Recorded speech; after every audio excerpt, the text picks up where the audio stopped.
Hey yo. So, wanted to talk about why or how genius and insanity are two sides of the same coin. Um, how are genius and insanity related? What uh, unifies these two things that seem to be on opposite ends of the intellectual spectrum? Well, you may have heard some quote by somebody like Albert Einstein or something who said something like, um, I am teetering on the edge between genius and insanity. So I think he said something like that. Um, so what's this relationship?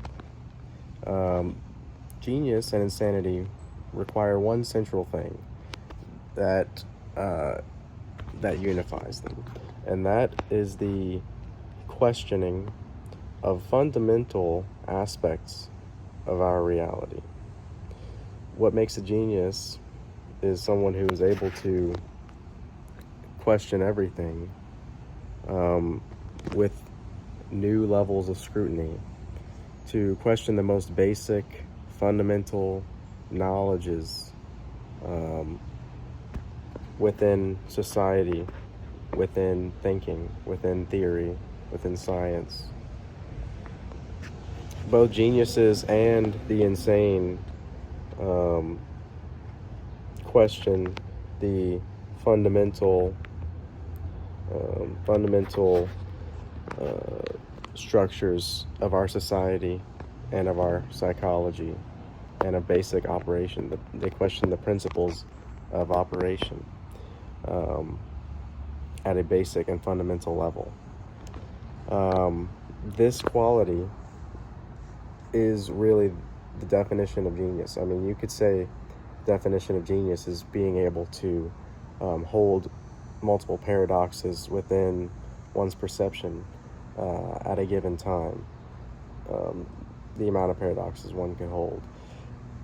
But I like this definition also, is one's capacity for questioning.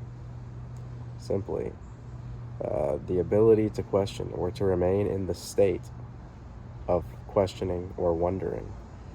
I would say that is a very valid definition for genius.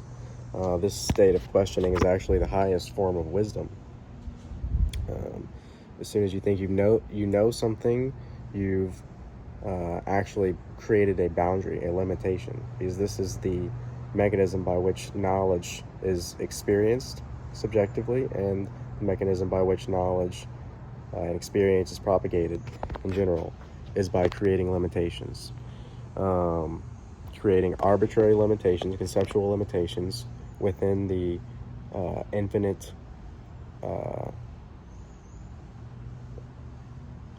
non-separate field of energy that is reality.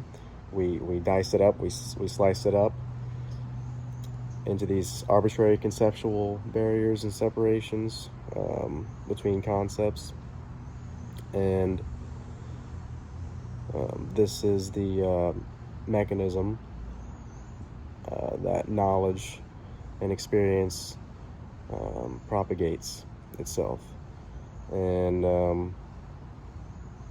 so being a genius would require that one exists in the state of questioning, the state of not knowing, the state of wondering, not concluding, to be able to hold conclusions and logical parameters and thought processes and equations, to be able to hold those in one's awareness and operate with them, use them for operation, but then not let those be the foundation for one's operation in its entirety, maintaining an understanding of the fundamental laws that govern reality, being those metaphysical laws. The way experience is experienced, as I've been discussing. And so, yes, genius and insanity, extremely closely related, can look identical to the untrained eye.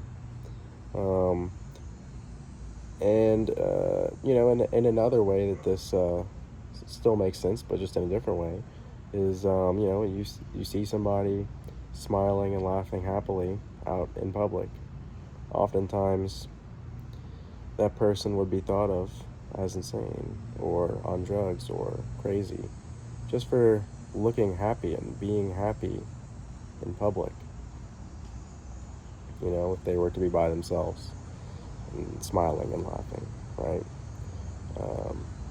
It's thought of expressing excitement and happiness publicly alone is thought to be insane. But maybe it's insane to think that sort of expression is insane, right? Because that expression is the truth at the end of the day. That expression is genius. The expression of love and happiness, that is genius. So,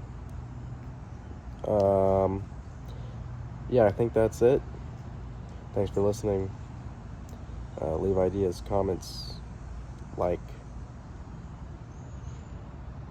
thoughts. Peace.